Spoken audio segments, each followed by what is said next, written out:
Can I help you? I'd like to see the man in charge. He's in here.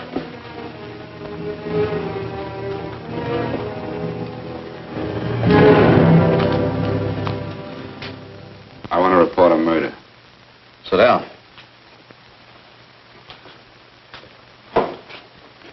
Where was this murder committed? San Francisco, last night. Who was murdered? I was.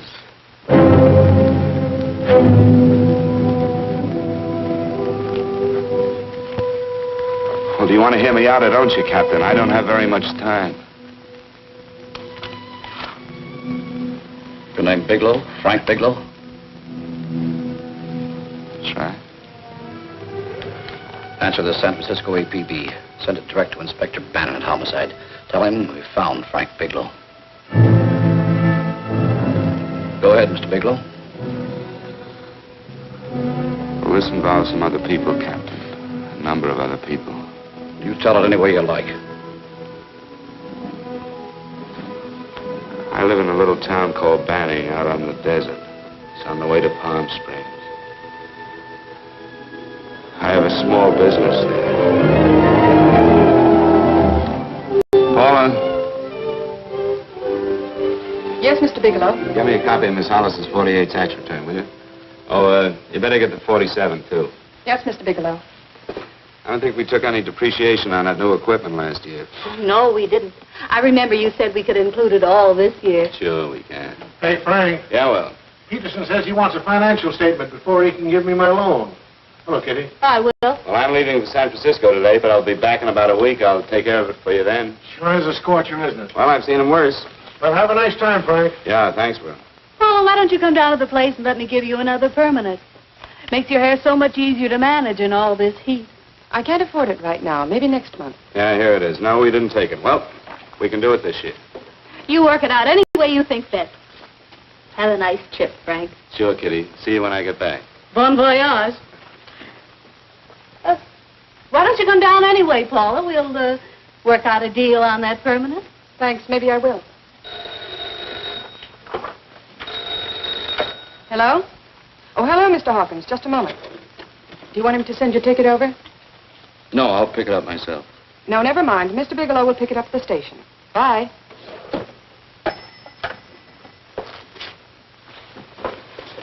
I want to go with you, Frank. Now, Paul, I'm just going on a little vacation. You know that? You want to go without me, don't you? Be gone just a week. And I suppose you just made up your mind to take this little vacation at 9 o'clock this morning? No, Paul. I meant to tell you about it a few days ago. I guess I forgot. Oh, you forgot. Paula, don't be like that. Don't be like what? You just drop a little announcement that you're going away. Not tomorrow or next week or next month, but today. No explanations, nothing. And I'm supposed to swallow the excuse that you need a little vacation. I just want to get away from town for a few days, that's all. Get away from this town or get away from me. Oh, Paula, please try to understand. How can you ask me to understand anything like this? No, I'm sorry, but I don't understand. Go to San Francisco, but don't expect me to be waiting for you when you get back.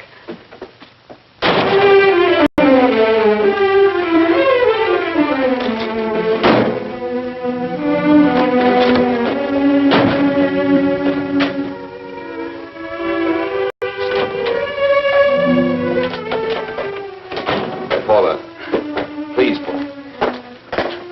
Come on, turn around. Look.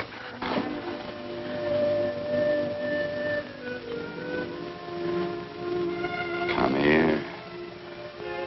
Why do you do this to me, Frank?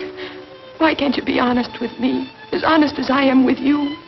Do you have to go? I have to go, Paula. I know what I'm doing. All right, go. Go anywhere you like. You can go to blazes for all I care. Paula. Paula. Yes, I know. I'm being foolish. Come here.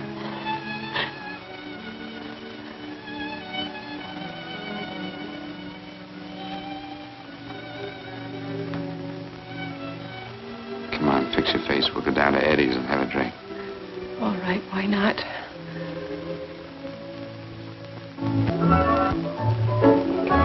Hi, Paula. Hi, Eddie. Give us a couple of cold beers, will you? Coming up. Hi. Come on.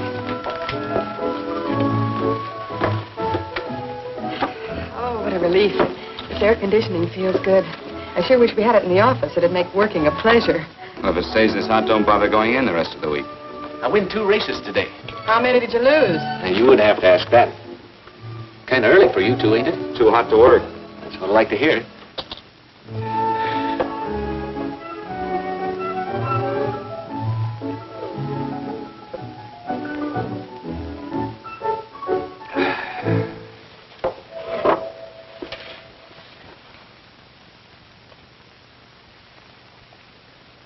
Frank, you'll take me with you, won't you? You will, won't you? Or am I crowding you? What do you mean, crowding me? Maybe you do need this week away alone. Maybe we both do. I know what's going on inside of you, Frank. You're just like any other man, only a little more so. You have a feeling of being trapped, hemmed in, and you don't know whether or not you like it. Look, Paula, I'm going to be honest with you. I care too much for you not to be honest with you. I'm as much concerned for your happiness as I am for my own. I know you've had one bad experience, Frank. I know all about it. But you don't know what it can do to 2 people, Paula. And the woman always gets hurt more than the man. I don't want you to get hurt, darling. More than anything in the world, I don't want you to get hurt.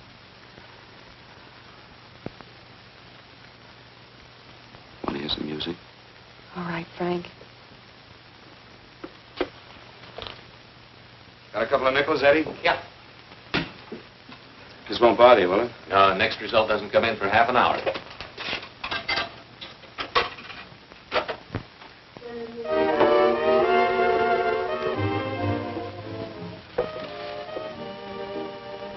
I thought that by now we'd be married. No, I'm not going to crowd you anymore, Frank. Go to San Francisco. I don't like it, but I'm convinced that you must go. I want you to be very sure, Frank. If it's right, and I believe it is, we'll have something really wonderful together. If it isn't, we should both know it as soon as possible. So you see, even if I could stop you, I wouldn't do it now.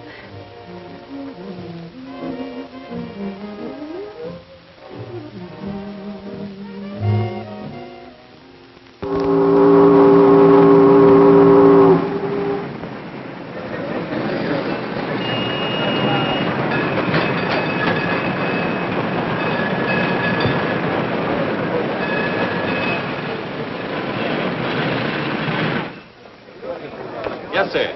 My name is Bigelow. I have a reservation. Yes, sir.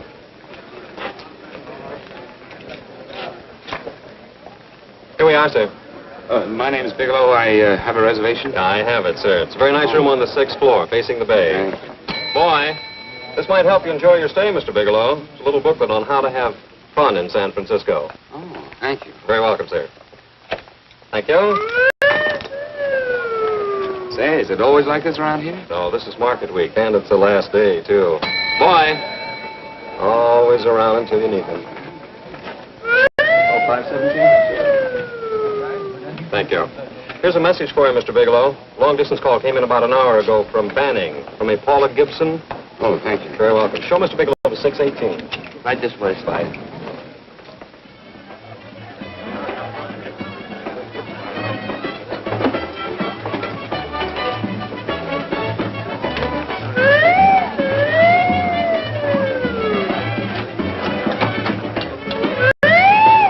Right this way, Mr. Bigelow.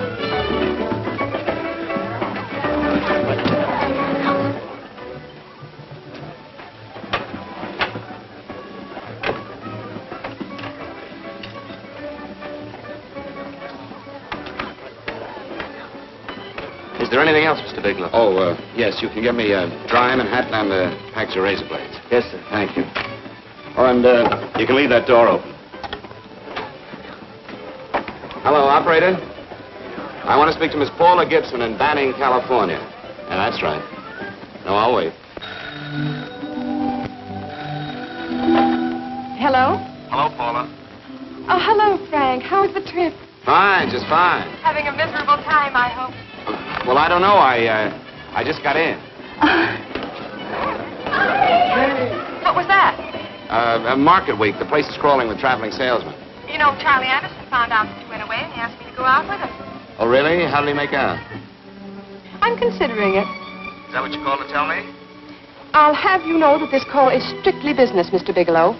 Did a Mr. Phillips phone you? Eugene Phillips of Los Angeles. No. He will. He phoned the office 3 times today.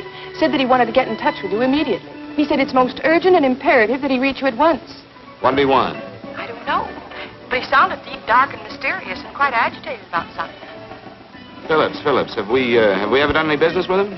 Not unless you've been keeping it a secret from me. I looked through all the accounts. Why did you tell him you could reach me here? You know I'm supposed to be on vacation. So you told me. And so I told him, dear heart. But the gentleman didn't seem to respect your temperamental moods the way I do. He was very insistent that he speak to you before it's too late, as he put it. Well, tell him you tried to get in touch with me and I've changed my plans and you can't reach me. He won't talk to me. I told him that I was your confidential secretary, but I guess I didn't sound confidential enough. So I told him that he could reach you there this evening. Well, call him back. If it's as important as he says it is, he'll talk to you. Otherwise, you'll just have to wait until I get home. My, aren't we adamant this evening? All right, shall do. And Frank, Yeah? I don't quite know how to say this. Say what? Well, what I want to say is that there's nothing you can do that you ever have to feel guilty about. Oh. Sure. Thanks, Paula. I'll call you tomorrow. Right.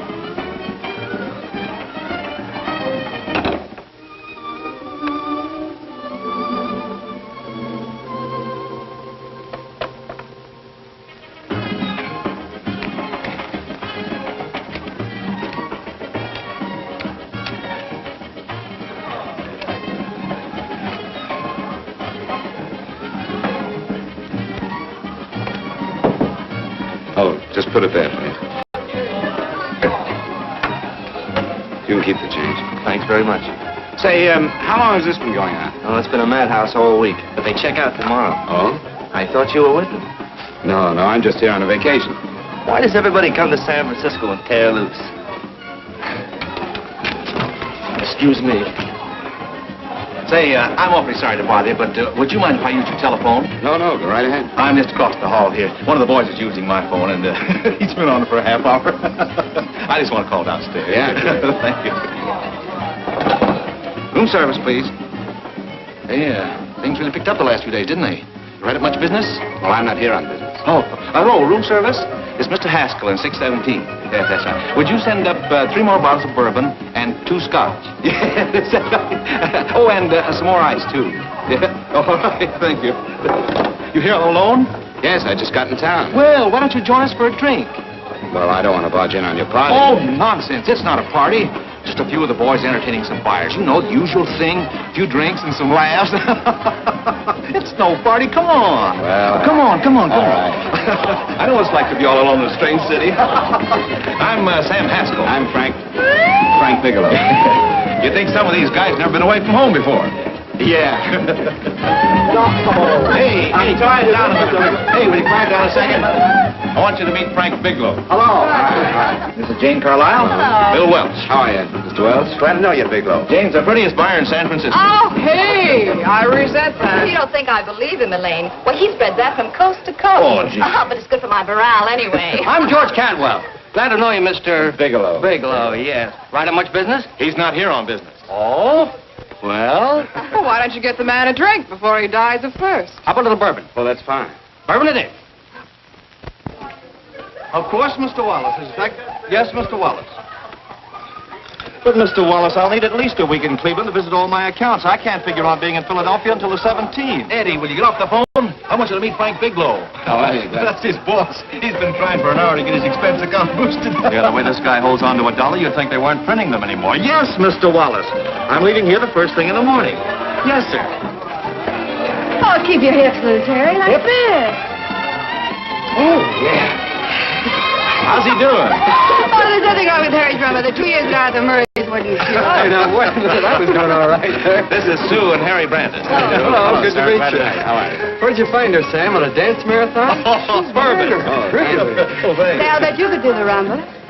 Well, a little, but I'm kind of rusty. Anything would be an improvement after Harry. Oh, how do you like that? Well, there goes.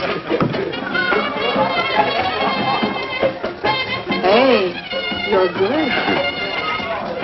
Oh, my wife, she's a good dancer, isn't she, Bigelow? oh, yeah. Fellas, I thought you were going to show us a good time tonight. Is this doing the town? That's right. We practically bankrupt our stores to buy everything you've got. Then you keep us in this hotel room. I agree. This is my last night to howl before I go back to being a dutiful housewife. Well, it looks like we're stuck, boys. This is where we blow all our commissions in one night.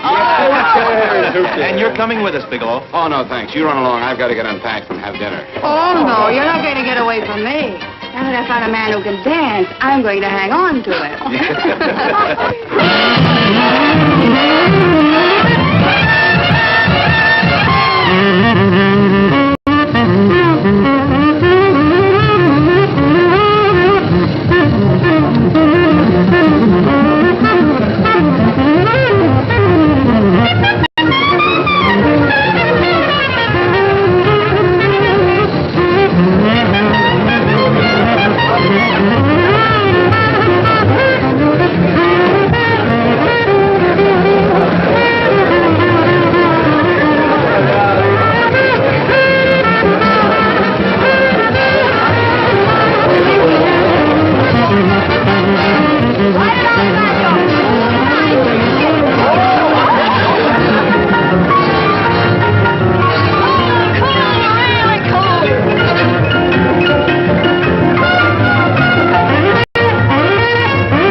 What'll it be?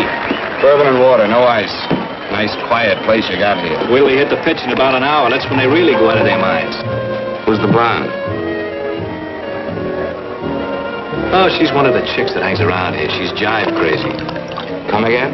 Oh, you ain't hip, pal. Jive crazy means that she goes for this stuff. Just between you and me, I don't get it either, but I gotta listen to it. They're all connoisseurs, music lovers. Me, I like Guy Lombardo. What's the matter with him? Oh, he's flipped. The music's driving him crazy. Come down, Jack. Oh, don't buy me, man. I'm being in late. Is the blonde alone? Oh, sure, society. She always comes in alone. Drives a big convertible, wears a mink coat, but knows everybody. But she always comes in alone. Thank you. I wanted to kiss you. I tried to. Give me another blast, Leo. What's your story, Jeannie? Easy.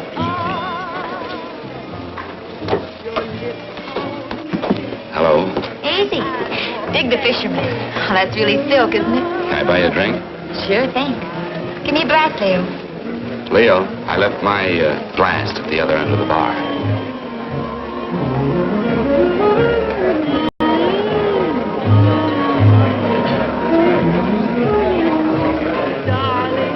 name's Jeannie. What's yours? Frank? I've never seen you here before, Frank. Well, I've never been here.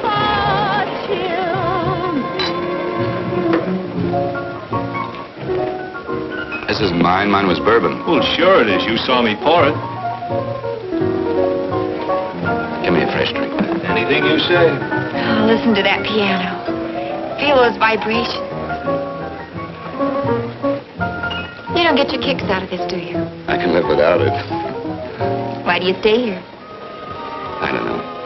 I bet I know. You're lonely in a big city. Oh, you don't have to go into a routine with me. I like good company, too.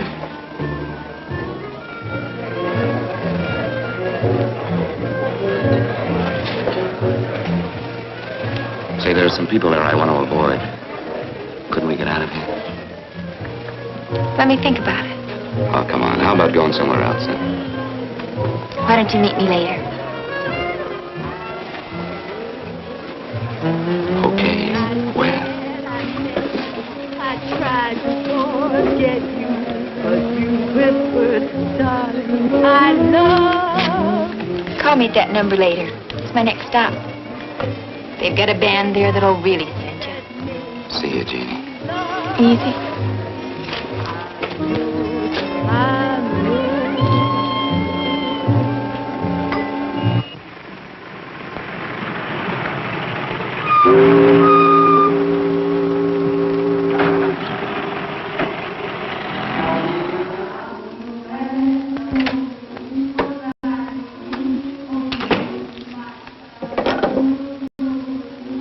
Never mind, operator.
Room service, please.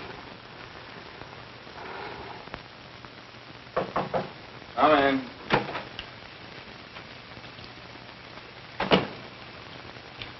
Be right with you, waiter. Yes, sir.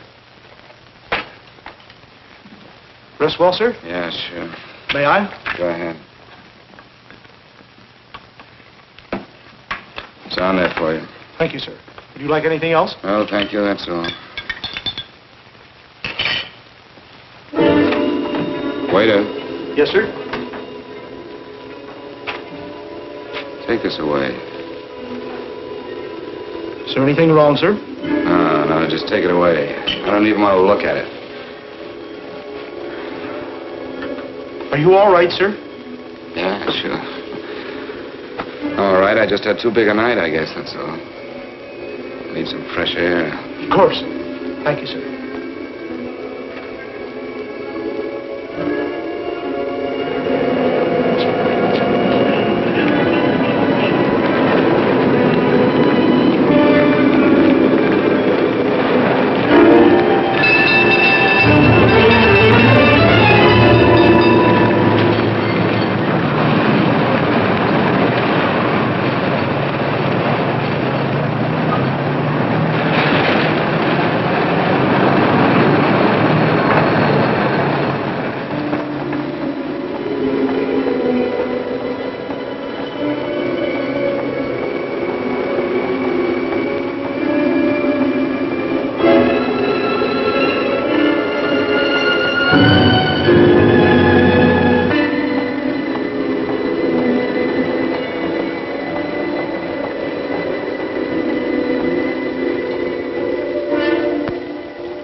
Lungs in good condition.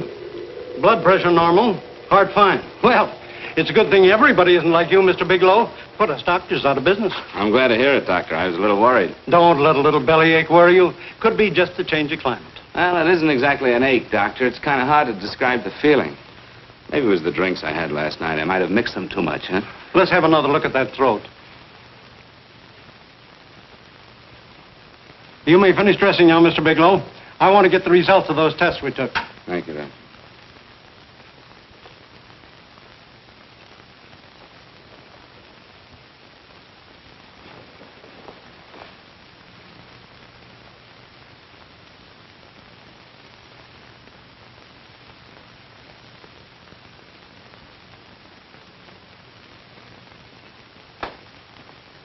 Mr. Bigelow, this is Dr. Schaefer.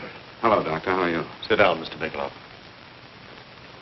According to the information you gave Miss Wilson, you're not married, Mr. Bigelow. That's right. Do you have any relatives, family, anyone in San Francisco? No, no one. I don't know a soul in San Francisco. Where is your home? What is this, Doctor? Why all the questions? You're a very sick man, Mr. Bigelow. Sick? But you told me I was in good shape. Yes, I know. But my preliminary examination didn't reveal your true condition. You sound as if it's pretty serious, Doctor. It's extremely serious. I want you to understand that we wouldn't tell you something like this unless we were absolutely certain. Well, of course, of course. You must steel yourself for a shock, Mr. Bigelow. Well, go on, Doctor. What is it you're trying to tell me? Our tests reveal the presence in your body of a luminous toxic matter. What is that exactly? A poison that attacks the vital organs. Poison? We have no alternative but to tell you this. Your system has already absorbed sufficient toxin to prove fatal. I wish there was something that we could do. What do you mean, wish? You mean there's nothing? There is nothing anyone can do. This is one of the few poisons of its type for which there is no antidote. Well, this is fantastic. This is the most ridiculous thing. You don't have very long. What do you mean? A day, possibly a week, 2 weeks at the outside. It's hard to say exactly. Well, this is impossible. I don't believe it. You've made a mistake. That's it. It could be a mistake, couldn't it? You have made a mistake, haven't you? Answer me. Dr. Schaefer is an authority on toxicology. Been no mistake, Mr. Bigelow. Do you realize what you're saying? Well, you're telling me that I'm dead. Do you think you can explain my life away in just a few words? Why, I don't even know who you are. Why should I believe you? You must calm yourself, Mr. Bigelow.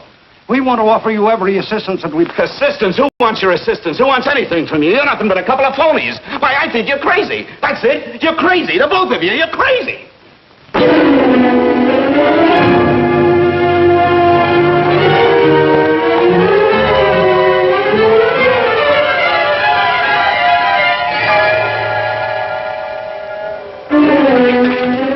Where's the doctor? You can't come in. Come on, tell me. You have to go through the thing before you come Get out of here. here. Doctor, What's the trouble here? What's the matter with you? Doctor, I want you to examine me for luminous poison. Come right in here.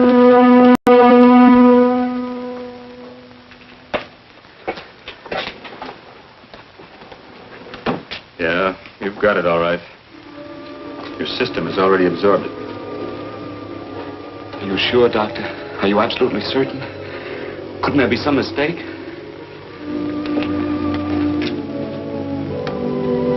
There it is. Toxin is actually luminous in the dark. Now there's no doubt about it, Bigelow. I don't feel sick. My stomach is just a little bit upset. Maybe it's not as bad as you think, Doctor. That's characteristic.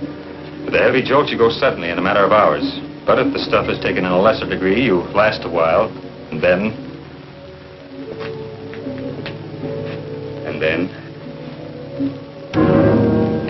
Give it to me straight, Doctor. Well, a number of things are involved. The systemic condition of the individual, the amount consumed, exertion. Yes? You won't feel too badly for a while. Then it will happen suddenly. A day, 2 days, a week at the most.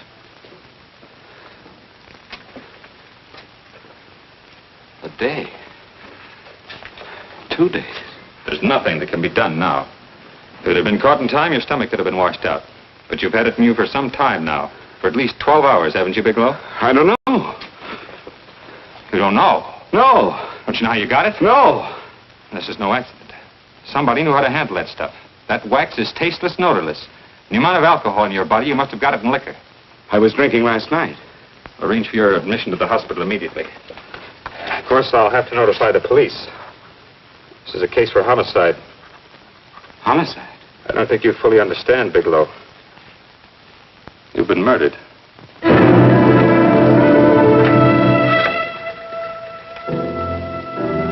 Get me police headquarters, please.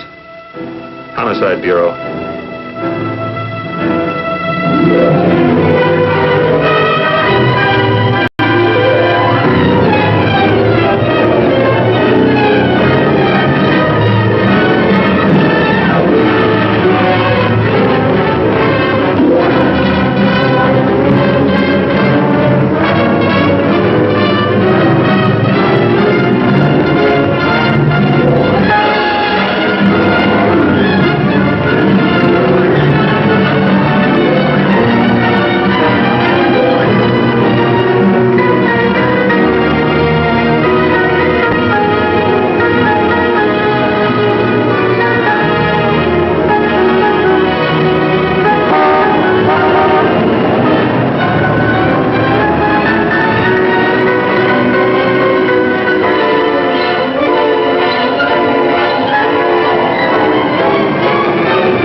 Open up. Open this door, I tell you. Open it up or I'll break it down. Where are those men? Where are those men who were here last night? I don't know. There are no men here. Please go away. Don't lie to me. Where are they? Mister, this lady just checked in. Those men aren't here no longer. They checked out the hotel early this morning. Checked out? Please go away. I'm sorry. I'm terribly sorry.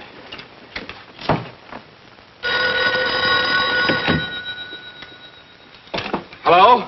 Please, Mr. Bigelow, my eardrums. Oh, hello, Paula. Your enthusiasm overwhelms me. Why haven't you phoned me, or is there a quota on telephone calls up there? I'm sorry. I've been busy. I'll bet you have. Visiting the museums, no doubt. What's happening up there that's exciting or different? Nothing, not a thing. I'll bet you missed me, but you're too stubborn to admit it. Sure. You know, if you'd like me to come up, I can pack a toothbrush and leave right away. No. Well, you don't have to snap my head off. You could at least make a pretense of missing me. I'm sorry, Paula. Of course I miss you. Listen, Paula, Paula, it's just that I don't feel like talking now. I'll call you later. Don't strain yourself. You phone me sometime when you feel more like talking. Oh, by the way, I called that Mr. Phillips back. Phillips? Yes, you know, the man that tried to reach you. Well, I'm afraid you'll never know why it was so important that he speak to you. His office said he died yesterday. Frank, are you there? Did you hear me? Died? When? Yesterday. So you won't have to bother your little head about him anymore. You can just go ahead and have fun. Paula, what did he die from? Do you know? I suppose he died from whatever people usually died from. Well, didn't they tell you? Don't you know? What are you getting so excited about? You said you didn't even know the man. Listen, where's his office located? What difference does it make? You can't talk to him now. I told you the man's dead. Paula, will you stop talking so much and tell me where his office is? All right. It's the Phillips Importing and Exporting Company, Bradbury Building, Los Angeles. Bradbury Building, Los Angeles. That's right. Say, this is really a switch. Listen, if you want to reach me, I'll be in Los Angeles. Are you out of your mind? I'm sorry, Paula. I've got to hurry. Wait a minute. Where in Los Angeles? The Allison Hotel. Goodbye, Paula.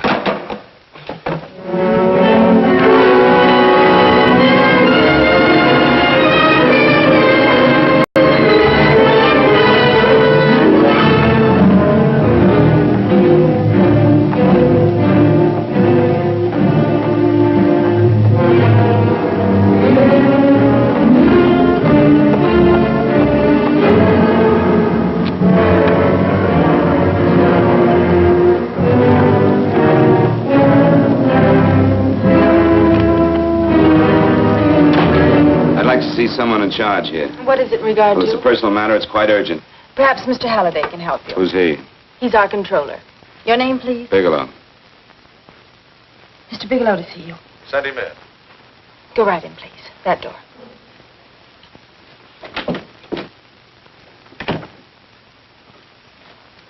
Mr. Bigelow? How are you, Mr. Halliday? What can I do for you?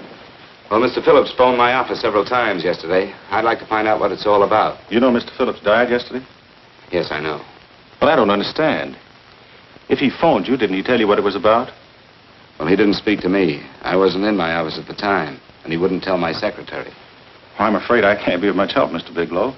I've no idea why Mr. Phillips tried to reach you. I'm sorry you had to make the trip for nothing. How do you know I made a trip? I didn't say anything about making a trip. I merely said he phoned my office. My office could be here in Los Angeles. Miss Foster, Yes? didn't you mention something yesterday about Mr. Phillips speaking with Mr. Bigelow in San Francisco? I said that he had phoned Mr. Bigelow's office in Banning, but that Mr. Bigelow was staying at the St. Francis Hotel in San Francisco. I'm sorry you misunderstood me. Do you know why Mr. Phillips called? No, I don't. All right, thank you, Miss Foster. You can understand that we've been somewhat upset around here. Now, if you don't mind,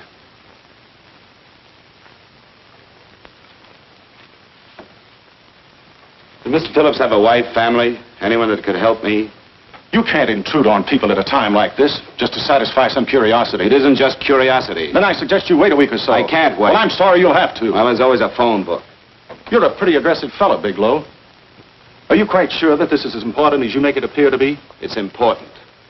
Mrs. Phillips lives at the Sunset Arms Apartments. Thank you. I needn't tell you she's under a strain. I suppose you're capable of using a little more tact with her than you demonstrated with me. I think I can handle it. By the way, what was the cause of Mr. Phillips' death? Suicide. He leaped from the balcony of his apartment.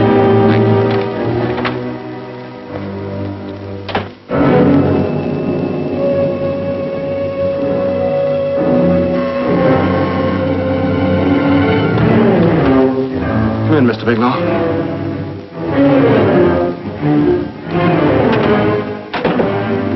I'm Stanley Phillips, Eugene's brother. Halliday phoned that you were coming.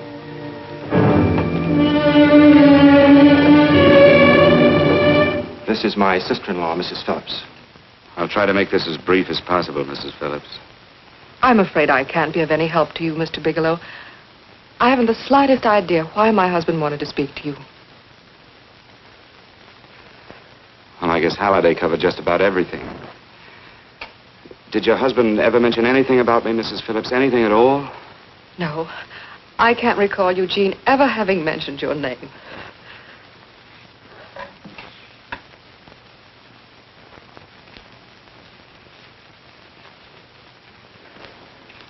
I hate to ask you this, Mrs. Phillips, but it's of vital importance to me.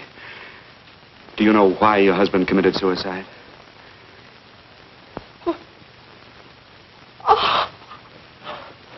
You're certainly not the most diplomatic person in the world, are you, Bigelow? Were you a friend of my brother's? I never met him.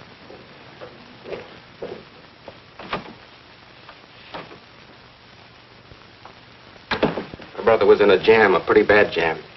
He was arrested 2 days ago. He sold some iridium to a dealer by the name of Majak. It's a very rare metal, very costly. Anyway, the iridium turned out to be stolen. He was released on bail yesterday, but he faced a pretty stiff prison term. And have committed suicide for less. Yes, I know. That's how the police feel about it. What puzzles me, though, is this crooked deal. Knowing Eugene, you wouldn't say he's the type of man to be mixed up in anything like that, now would you? I told you I never met him. That's right, so you did.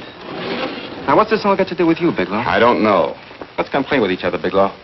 Surely you must have some idea why my brother was so desperate to contact you. I have no idea. That's odd. Then how could it be of such vital importance to you? Well, you seem to know the answer to everything else. Maybe you know the answer to that one, too.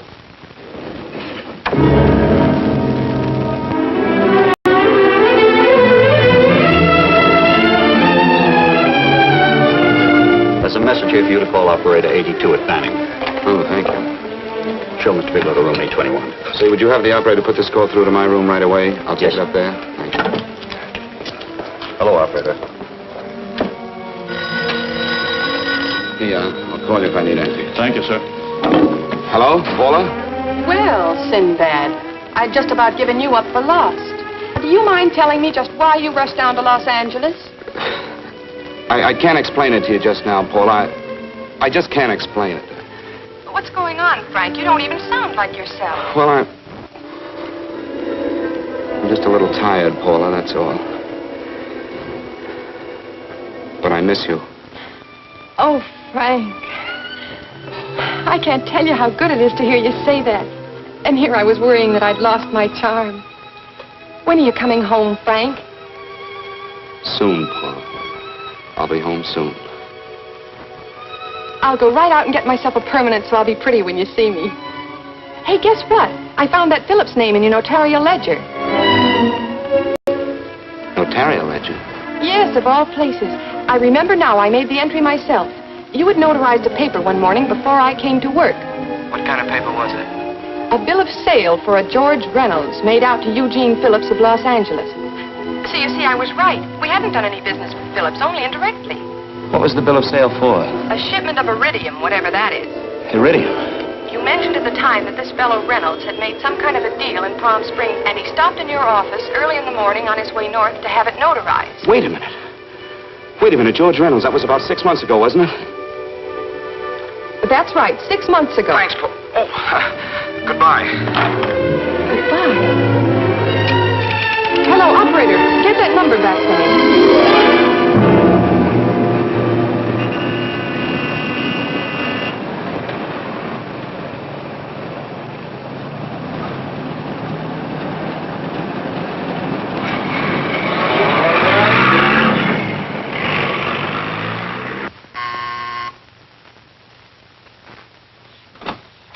I've got to talk to you, Mrs. Phillips.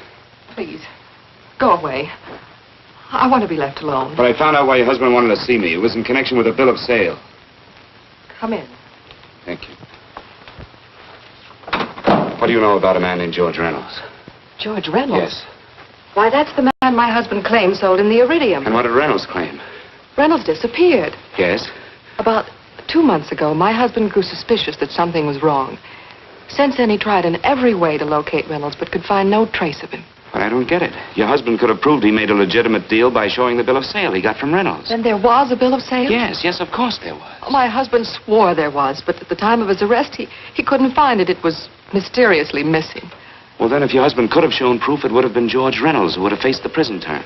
Eugene was convinced that Reynolds had stolen the bill of sale. He was the only one who had reason to eliminate evidence of the transaction.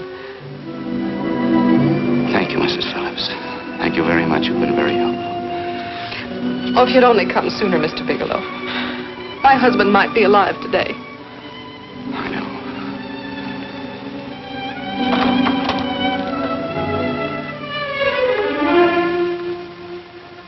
The only thing that puzzles me, Miss Phillips, is that you haven't asked how I knew there was a bill of sale.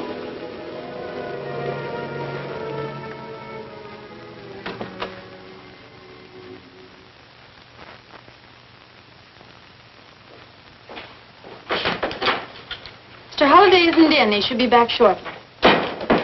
I think you're the one who can help me, Miss Foster. Mr. Phillips tried to reach someone else before he called me yesterday, didn't he? Why don't you ask Mr. Holliday? Obviously, Mr. Holliday wasn't here yesterday, or he wouldn't have had to learn from you that Phillips called me. And you're the logical person to know who else Phillips called.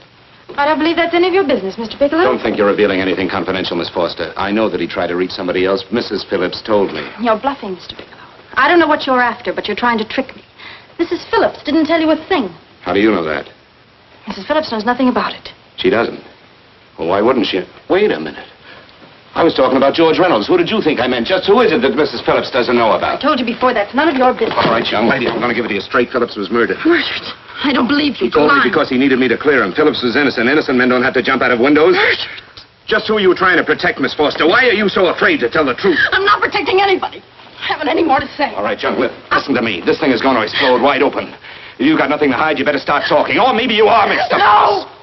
Well, then, come on. Mr. Phillips called Marla Rakubian. He went to see her yesterday morning. Who's Marla Rakubian? She's a model. She and Mr. Phillips used to be quite friendly, but he hadn't been seeing her for quite some time. Come on. The last couple of months, he'd been trying to locate her and finally learn where she lived yesterday morning. When he returned from seeing her, he was terribly upset and excited. That's when he had me put in the calls for you.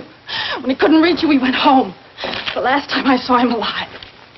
Give me Marla Rakubian's address. I don't think Mr. Phillips realized I was aware of his friendship with Marla Rakubian, and out of respect for him, I never intended to tell anybody. I had no idea that she had anything to do with the trouble he was in. I admire your discretion, Miss Foster. You know, you must be pretty friendly with Stanley, Miss Foster. He knew how desperately his brother tried to reach me yesterday, and he wasn't even here at the time. And now you seem to know all about what happened in Mrs. Phillips' apartment.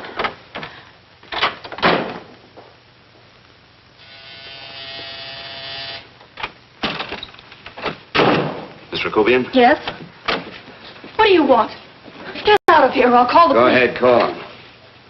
Oh, go ahead, call him. Going on a trip, huh? Yes, going away for the weekend. Sailing for Buenos Aires tomorrow, some weekend. I'll send you a postcard. Now get out of here. Who are you going with, George Reynolds? Never heard of him. I suppose you've never heard of Eugene Phillips either. Just who are you? What do you want? Never mind who I am. Where's Reynolds? I told you I don't know him. Now will you get out of here and leave me alone?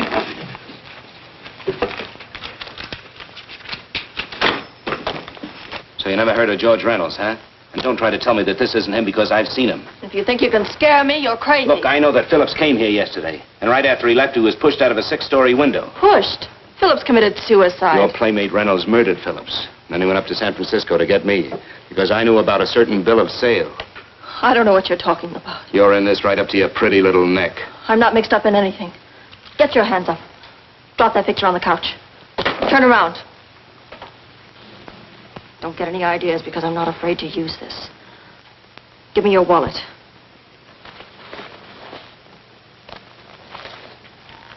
Frank Bigelow, Hotel Alex. All right, now where's Reynolds? I don't know. I don't know where he is. Is that what you told Phillips yesterday? I told him exactly what I'm telling you. I haven't heard from him in months. Yeah? You're mighty careful of the picture of a man you haven't heard from in months. What does the Ray stand for? It was a pet name. Do you mind? Oh, sounds very cozy, Miss Rakubian. You and Reynolds call each other pet names while you make a sucker out of Phillips. Phillips made the deal because he wanted it. Yeah? I'll bet you weren't above using what it takes to help make him want it. Who's paying for this trip?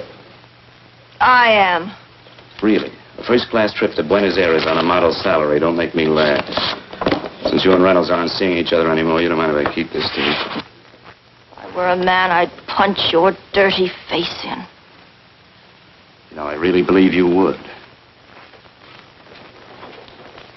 Oh, I almost forgot. Your tickets. Don't be surprised if I'm there to see you off.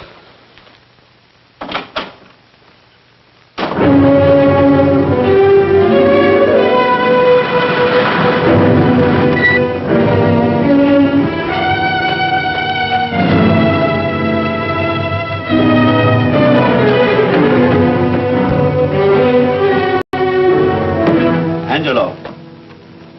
Angelo! Oh, Angelo. Do you remember taking this picture of George Reynolds? I take so many pictures, I can't remember them all. This gentleman is a friend of his and would like his address. We have no card on him. I don't think we ought to do that. He's willing to pay $20 for it. That's the paper we used last year.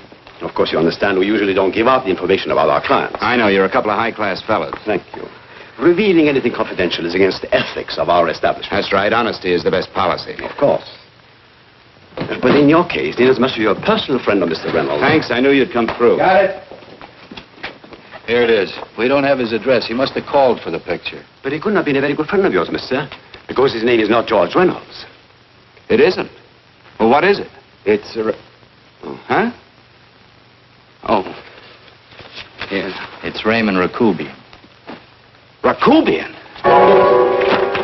What's so unusual about that? The picture's signed Ray, isn't it? Yeah. Yeah.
Your lips cold and tender, then I thought that maybe love.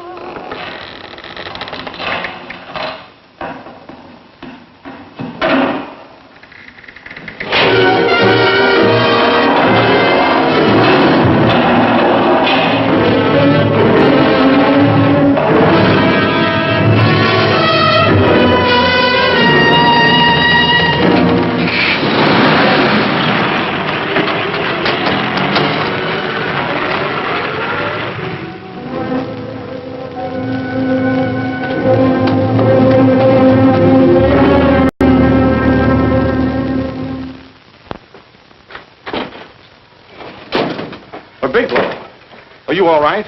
Can I get you anything? No, thanks. Do you know this man? No. No, I don't think so. Are you sure you've never seen him? I'm quite sure.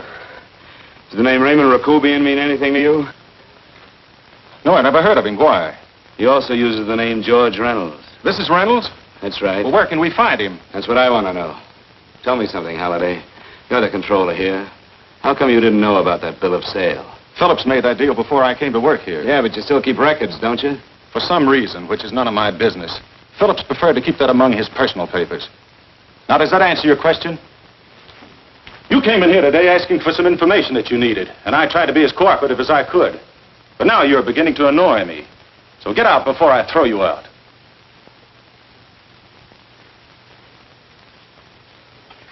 You know, you really frighten me.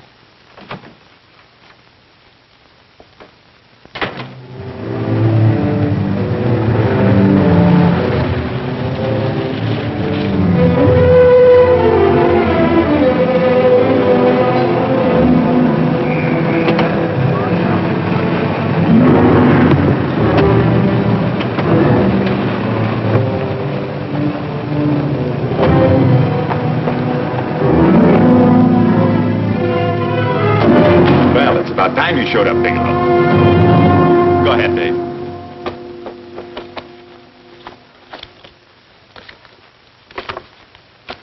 Real cute, ain't you, Bigelow? Just real cute. Marla didn't lose much time getting a hold of you guys, did she? Shut up. Let's go, Bigelow. Look at him. He can't take it. Soft in the belly.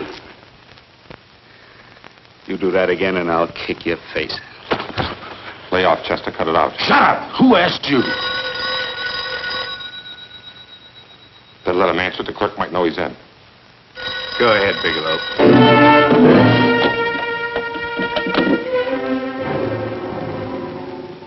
Hello? Frank. Frank, why did you hang up on me? I've been trying to get you for hours. I'm sorry, Paula. I was in a hurry. Well, don't be in such a hurry this time. You didn't give me a chance to finish what I had to say. I wanted to tell you that McGowan was in hollering his head off because you didn't go over the books. Tell McGowan to get another auditor. Sure. Sure, I'll just do that little thing, and who's the best paying account we've got? Do as I tell you, Paula. Frank, are you drunk? Paula, how much we got in the bank? About $2,200. Draw it out tomorrow. Sure. Then what do? Skip town without paying our bills? Forget the bills. You know that coat you always wanted? Buy it. You are drunk. You know, if I didn't have such a good character, I'd be tempted to take advantage of your intoxicated state, Mr. Bigelow. I'm not drunk, Paula. Well, then don't tell me that one day away from me can affect you this way. Cut it short. Paula, Yes? I'm sorry I left you. I never realized how much I love you. But I know it now. Oh, Frank, darling, I love you too so very much. Please come home. I miss you terribly. I said cut it short. I'd just love to let you have it, Bigelow. Let's go, Chester. This guy's kept us waiting long enough now. Walk in front of me, Bigelow. And keep your mouth shut. If you so much as look cross-eyed at anybody, I'll blow the back of your skull out.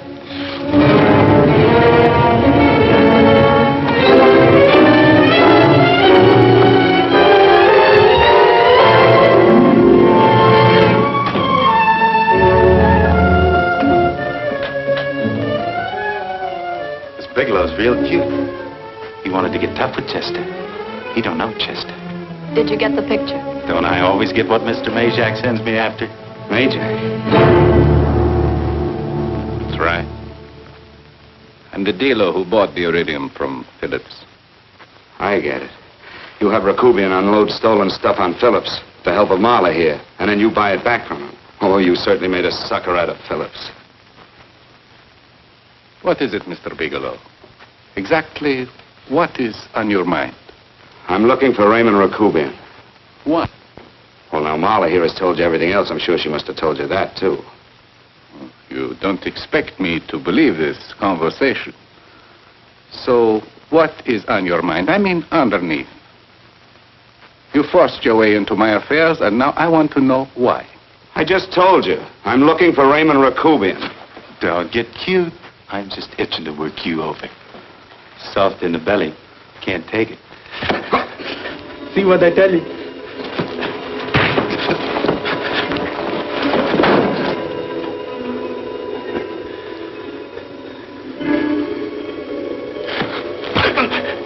Can't do that to Chester. I'm going to blow your guts out. Easy. Lay off, Chester. Not now. Look at him. He's so scared of Chester, he'd talk now. He's not afraid, Chester. You can tell from a man's eyes when he is afraid. Look at his eyes.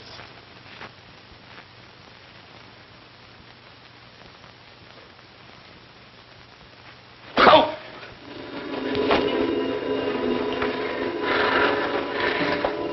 I'm telling you, Majak, you better keep him away from me or he's really going to have to use that gun. Go away, Chester, please.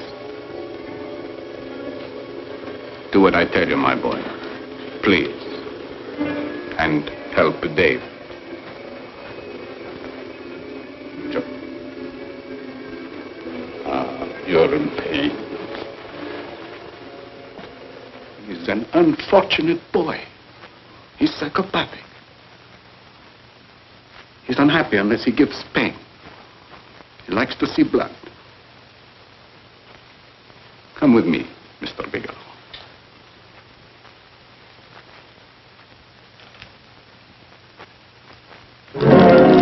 Raymond Rakubian was my nephew. He could not possibly have tried to kill you. He's been dead 5 months.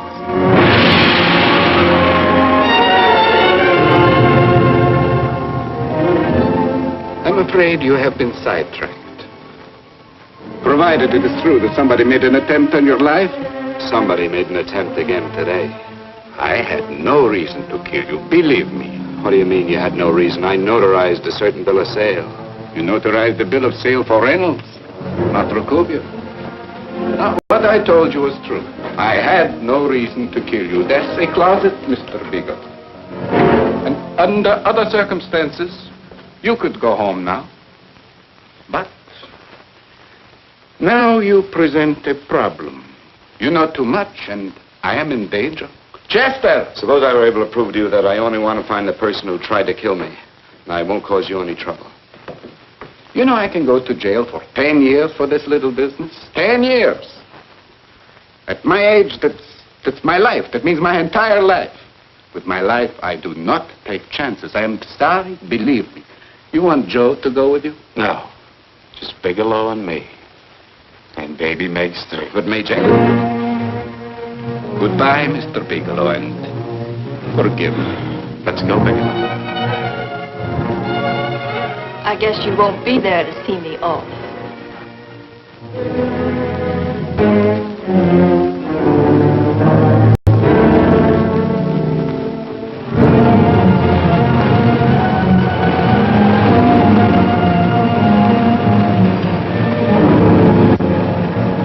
You tried to make a boob out of me in front of Major. Shouldn't have done that, Bigelow. I don't like that. I'm going to enjoy this, Bigelow. I've done jobs like this before. I knocked off guys I could like. But I don't like you, Bigelow. I never liked that puss of yours from the minute I seen it. Yeah. I'm going to enjoy this.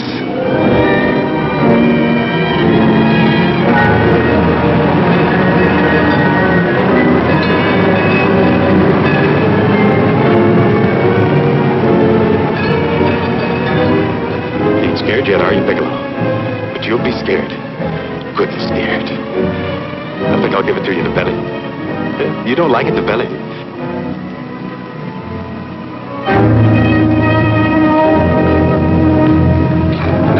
Good. Try it. I'd just love you to try it, Bigelow. Why don't you try it? Go ahead.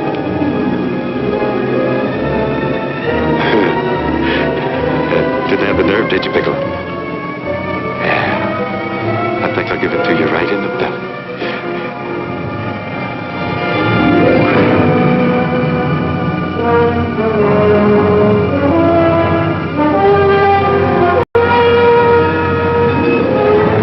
It takes longer when you get it in the belly. It's nice and slow. That's the way I want to see you go, Bigelow. Nice and slow.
I'm all right, Paula, but what are you doing here? How did you get here? Freddie Ross threw me down. I had to come. I had to see you.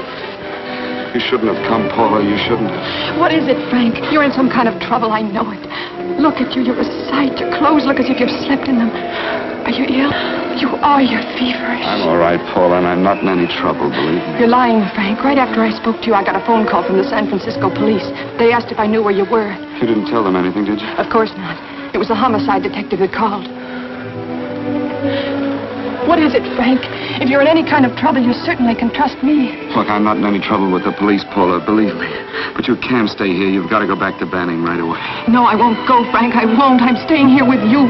Paula, it's better that you go back, believe me. Why? What's this all about? What have you got to do with this Phillips and Reynolds? Phillips was murdered. What could that possibly have to do with you? All you did was notarize a paper. You've notarized hundreds of papers. I know. All I did was notarize one little paper out of hundreds. Frank, you frighten me. You don't even act like yourself. I know that you're in trouble, that something is wrong, that you're in serious trouble. You frighten me, Frank. Oh, don't be frightened, Paula. Don't ever be frightened of anything again. Will you promise me that? I love you so much, darling. More than you seem able to understand. Oh. I never really knew happiness until I loved you. Sometimes when I used to be afraid that you weren't sure how you felt, I tried to hold back, but I couldn't. Losing you would have been losing everything. There would have been nothing left. Don't, Paula, don't. Now I'm afraid again. Somehow I feel that I'm going to lose you, but there's nothing I can do about it. I feel so helpless. You're leaving me out of something. Tell me, Frank, what is it? Give me a chance to fight back. Just give me a chance, please. You do love me, don't you? Oh, yes, Paula, I love you. I never was more certain of anything in my life. I wasn't sure before. I was a little blind, I guess, but believe me, I'm sure now. Can you understand that, Paula? I understand.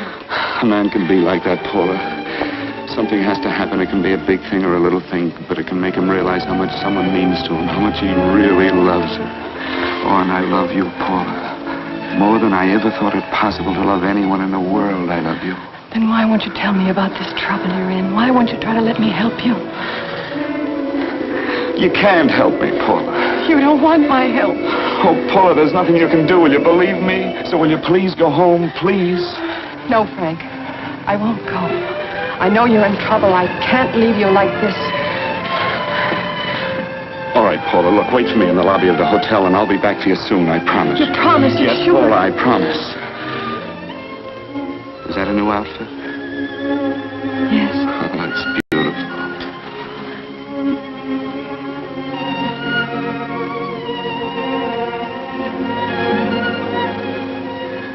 You'll come back to me, won't you, Frank? Yes, Paula, I'll come back, I promise. Please hurry, darling. Oh, I love you. I love you, Paula.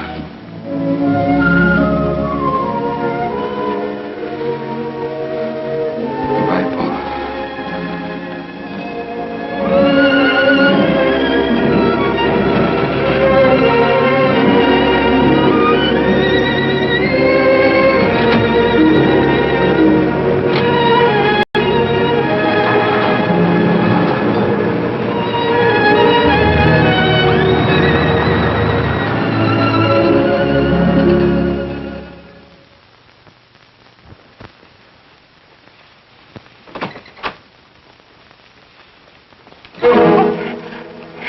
Stanley here?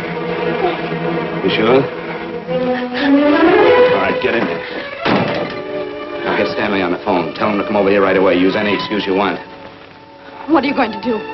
What was Stanley going to do when he used me for a clay pigeon today? I don't know what you're talking about. Don't act innocent with me. I fell for that once. I don't know what you mean. I told you everything you wanted to know this morning. Yeah, you told me just enough so I'd get sidetracked and wouldn't know that Stanley was the one I was after.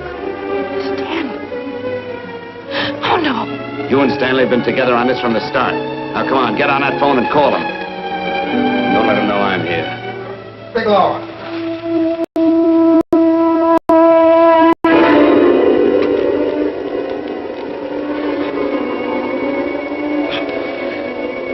You've been sidetracked, all right. But it was the poor bereaved little widow who did it. Miss Foster found this letter this afternoon. It's in my brother's desk at the office. It's postmarked 2 years ago. It isn't exactly the kind of a letter that a married woman gets from a casual friend. I'm sure my brother wasn't aware that they were so well acquainted when he hired Halliday. What's the matter with him? He hasn't felt right since dinner. Where did he have dinner? At Mrs. Phillips' apartment. Halliday was there, too, and Stanley confronted them with that letter. Did you have anything to drink? Yes, why? How long ago? Half an hour ago, just before I came here. Miss Foster, get on the phone, call the emergency hospital. Have them get an ambulance over here right away. What? Tell them to prepare a stomach wash for luminous poisoning. Luminous poisoning? Go on, do what I tell you. You may still have a chance to save his life. But Go on!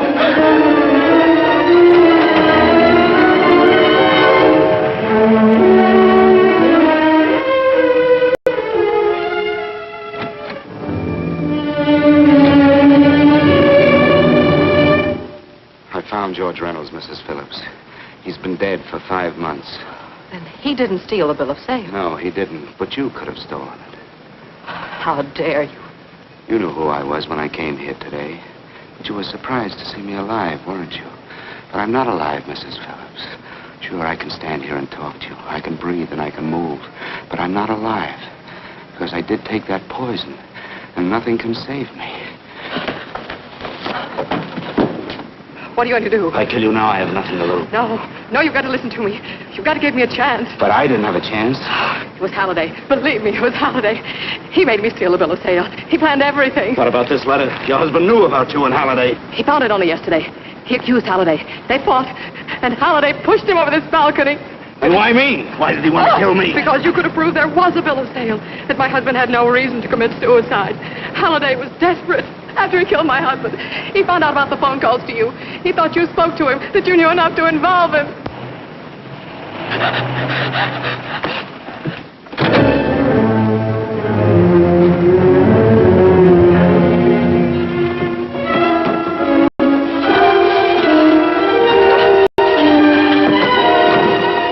Where's Halliday? Where is he? He's in the office. This time you don't walk him.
going. Come on.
All I did was notarize a bill of sale.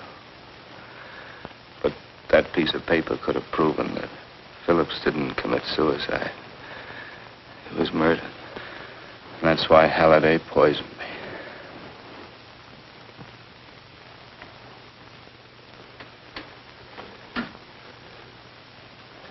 Would you?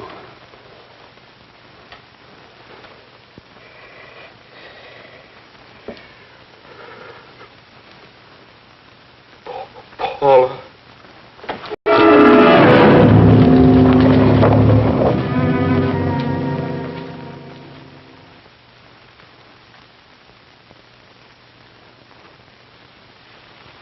Call the morgue.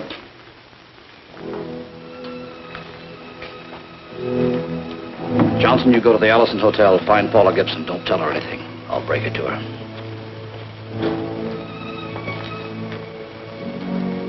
How shall I make out the report on him, Captain? Better make it dead on arrival.